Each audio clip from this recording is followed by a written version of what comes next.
ඇමති කෙනෙක් වෙලා පාර්ලිමේන්තු ගියොත් එහෙම හරිද? ඔයා මොකද කරන්න හිතන් ඉන්නේ? මම කරන්නේ සතියට දැන් දින 7ක් තියෙනවනේ. ඒ දෙකෙන් ඒ පහෙන් හතෙන් දෙකක් ඉස්කෝලේ තියෙනවා. ඉතුරු දවස් 5ක් මොනවද ළමයිට. අම්මා දෙන්න. තව? අම්මට සිල් කියන්න එපා.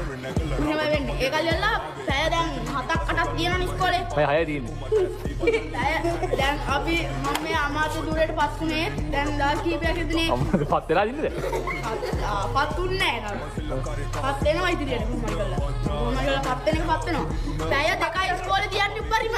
ඒකෙනුත් ඉන්ටර්වල් එකට පැයක් අයින් කරනවා. ඔව් පැය දෙකෙන් ඉන්ටර්වල් එකක් පැයයි. ඔව්. ඒ ළමයින්ගේ මානසික තත්ත්වෙ පිට වැඩේට දෙන්නෙම නැහැ. හොඳට ළමයින් උගන්වලා ඉංජිනේරුවෝ කරන්නේ, ඩොක්ටර්ලා කරන්නේ, ගෑනුවෝ නර්ස්ලා කරන්නේ. දැන් එතකොට පැය දෙකක් ඉස්කෝලේ තියලා පැයක් උගන්වලා මේ ડોක්ටර්ස් ඉන්ජිනේර්ස් කර හැකිද? මම මගේ මතේ කරන්න පුළුවන්.